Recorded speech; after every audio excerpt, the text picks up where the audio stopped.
당신은 마음에 무엇을 담고 사십니까? 안녕하세요. 함께 사는 세상TV 이미숙입니다. 오늘은 생명에 대해 몇 가지를 함께 나누고자 합니다. 사람들은 누구나 마음에 담고 살아가는 것이 있습니다. 어떤 사람들은 돈을 담고, 명예를 담고, 권세를 담고, 자녀를 마음에 담고 삽니다. 돈을 담은 사람은 모든 것이 다 돈과 관련지어 생각하고, 명예를 담은 사람은 오로지 명예만을 생각하며 살고, 권세를 담은 사람은 권력으로 인해 세상을 바로 보지 못하고, 자녀를 마음에 담은 사람은 자녀로 인해 아픔을 담고 살아갑니다.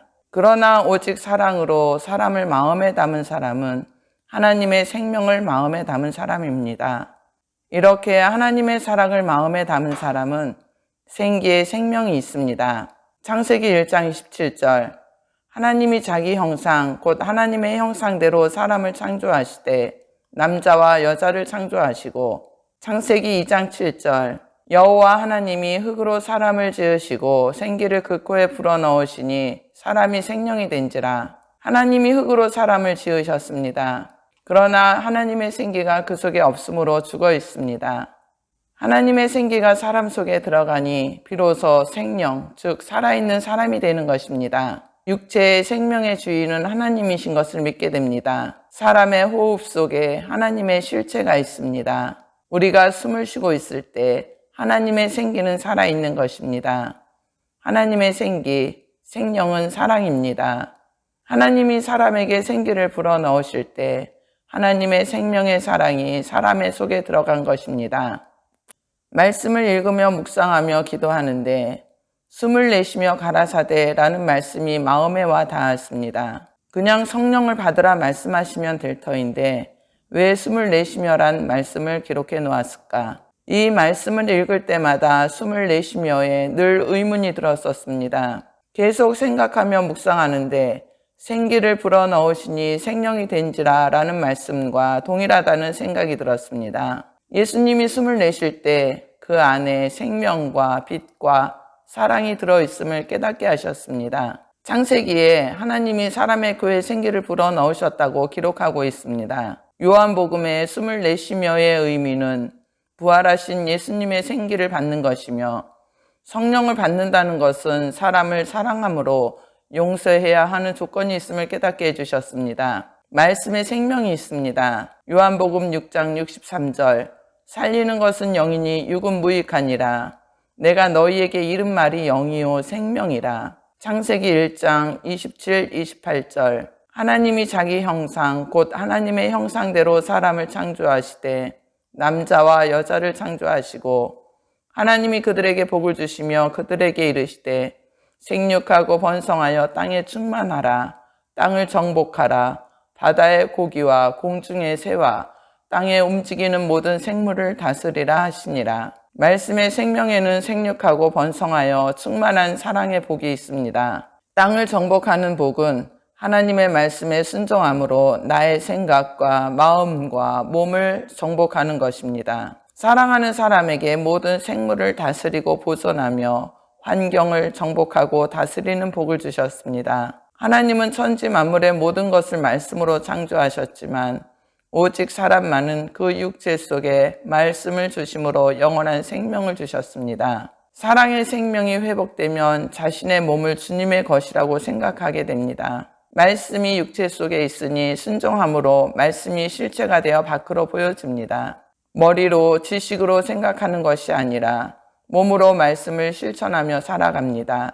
하나님의 생기를 받은 사람은 그 생명으로 평안을 누리며 기쁨과 희열을 느끼며 살아가게 하셨습니다. 하나님의 생명을 가진 사람은 사랑으로 충만한 복을 누리며 부부가 부끄러움 없이 한 몸을 이루며 또 하나의 생명을 출산하며 삽니다. 생명은 생명을 위해 존재합니다. 하나님은 창조하실 때부터 사랑이 생명임을 항상 말씀하고 계셨습니다. 하나님의 생명에는 참 평안과 기쁨, 감사와 사랑, 능력과 믿음의 생명력이 있습니다. 생명의 제일 큰 힘은 사랑이기 때문입니다. 내가 살아야 할 이유는 하나님의 생명을 받은 자이기에 사는 것입니다. 하나님의 생명을 마음에 담고 사는 사람은 사랑의 생명이 회복되고 하나님과의 관계가 화목으로 회복됩니다. 하나님과 관계가 회복되니 사람과 사람의 관계가, 사람과 환경이, 부모와 자녀의 관계가 회복되고 육체와 마음의 병이 회복됩니다. 사랑이 회복된 사람은 잃어버린 자신을 찾게 되고 자기의 생명과 삶이 하나님의 것임을 믿게 됩니다. 이렇게 생명의 사랑이 회복되면 하나님의 형상과 모양이 회복되는 것입니다. 사람이 하나님의 말씀에 불순종하여 타락한 후에도 하나님은 사랑을 이루기 위해 율법을 주시며 율법 안에서도 사랑을 회복하기를 원하셨습니다. 그러나 악한 원수 마귀는 오늘도 우리가 예수 그리스도의 생명을 회복하지 못하도록 끊임없이 우리를 유혹합니다. 선악의 논리로 하나님과 같이 되어 판단하는 타락한 생명이 있습니다. 창세기 3장 1절에서 6절, 여호와 하나님이 지으신 들 짐승 중에 뱀이 가장 간교하더라. 뱀이 여자에게 물어 가로되 하나님이 참으로 너희더러 동산 모든 나무의 실과를 먹지 말라 하시더냐. 여자가 뱀에게 말하되 동산 나무의 실과를 우리가 먹을 수 있으나 동산 중앙에 있는 나무의 실과는 하나님의 말씀에 너희는 먹지도 말고 만지지도 말라. 너희가 죽을까 하노라 하셨느니라. 뱀이 여자에게 이르되 너희가 결코 죽지 아니하리라. 너희가 그것을 먹는 날에는 너희 눈이 밝아 하나님과 같이 되어 선악을 알 줄을 하나님이 아심이니라. 여자가 그 나무를 본즉 먹음직도 하고 보암직도 하고 지혜롭게 할 만큼 탐스럽기도 한 나무인지라. 여자가 그 실과를 따먹고 자기와 함께한 남편에게도 주매 그도 먹은지라. 선악의 논리는 나부터 생각하고 보게 합니다. 선악과를 먹으면 선과 악을 판단하며 욕심으로 도적질하고 죽이는 뱀의 생명을 받습니다. 타락한 사람은 육체의 생명으로만 사는 것입니다. 살면 살수록 흙으로 돌아가는 삶을 살게 됩니다. 욕심으로 거짓된 마귀의 생명이 들어오니 하나님과 단절이 되고 멸망이 들어옵니다. 사람과 사람이 통하지가 않습니다. 하나님을 잃어버린 사람은 자신의 생명을 잃어버리고 사는 사람입니다. 벌거벗고 있어도 부끄러움이 없던 사랑이 선악이 들어온 후로 부끄러움이 들어오고 서로 자기들의 벗은 몸을 가리고 살게 되었습니다. 자기의 생각과 마음을 가립니다. 사랑으로 맺어진 부부가 사랑이 변질되어 서로 미워하며 분내고 싸우며 삽니다. 하나님을 믿으면서 내가 하나님과 같이 되어 선악을 판단하고 언어 속에 화목하지 못하고 분리하며 분열합니다. 언어가 깨지면서 상대의 말을 자기 생각으로 듣고 자기 생각으로 말을 합니다.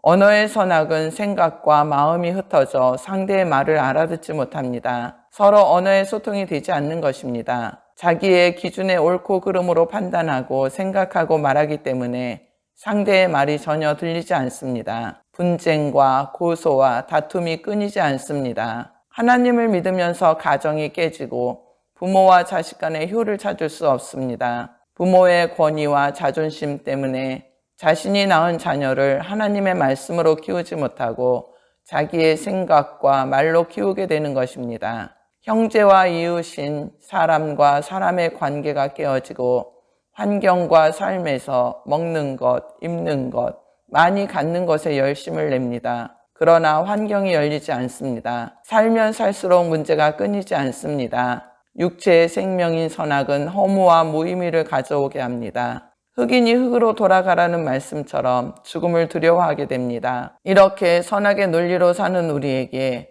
하나님의 진리의 말씀 되시는 예수 그리스도를 부활의 생명으로 주셨습니다. 생명 중의 생명, 예수 그리스도의 부활의 생명입니다. 요한일서 3장 8절, 죄를 짓는 자는 마귀에게 속하나니 마귀는 처음부터 범죄함이니라. 하나님의 아들이 나타나신 것은 마귀의 일을 멸하려 하심이니라. 예수는 마귀의 일인 불순종, 미움, 분노, 욕심, 거짓을 멸하려 오셨습니다. 생명의 진리의 말씀에 순종하는 자는 자기 생각으로 판단하지 않으므로 마귀를 대적하고 이기는 능력이 있는 것입니다. 내 안에 그리스도가 있는 증거는 사람의 죄를 용서하며 성령의 감동에 순종하며 내 안에 있는 더러운 귀신을 쫓아내며 사는 것입니다. 믿음으로 얻은 예수 그리스도의 사랑의 생명으로 사는 것입니다. 요한복음 20장 31절, 오직 이것을 기록함은 너희로 예수께서 하나님의 아들 그리스도이심을 믿게 하려 함이요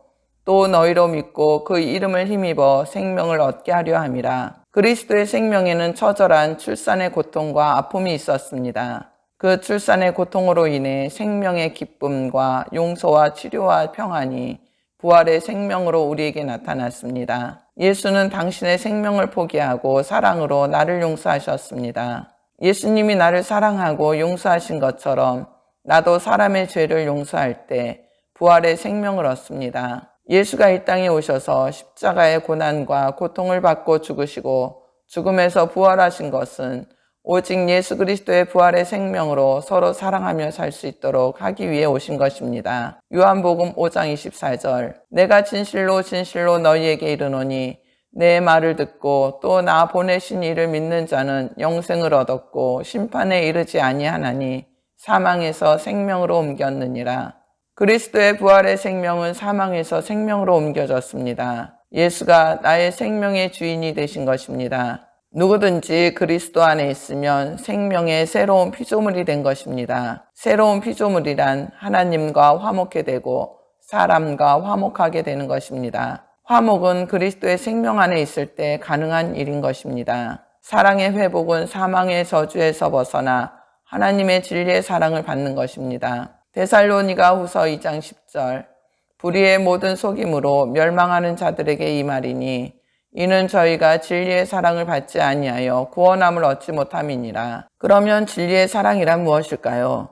예수를 믿으면 구원을 받는다고 하셨는데 진리의 사랑을 받지 아니하면 왜 구원함을 받지 못한다고 말씀하셨을까라는 생각이 들었습니다. 그러다 요한복음 3장 16절이 생각나서 말씀을 찾아보았습니다. 요한복음 3장 16절 하나님이 세상을 이처럼 사랑하사 독생자를 주셨으니 이는 저를 믿는 자마다 멸망치 않고 영생을 얻게 하려 하심이니라. 이 말씀을 계속 반복하며 읽다 보니 하나님이 세상을 이처럼 사랑하사 라는 말씀에서 진리의 사랑이란 하나님이 처음부터 나를 사랑하시는 것을 깨닫게 되었습니다. 하나님은 세상, 즉 나를 사랑하셔서 독생자를 주셨다고 하십니다. 하나님의 진리의 사랑 안에는 영원한 소망이 있습니다. 진리의 사랑을 받는다는 것은 독생자 예수의 이름을 믿어야 하는 것입니다. 내가 예수를 믿는 것, 그것은 그리스도 예수가 나의 생명의 주인이기 때문입니다. 생명의 주인은 육신의 생명이 끝나는 날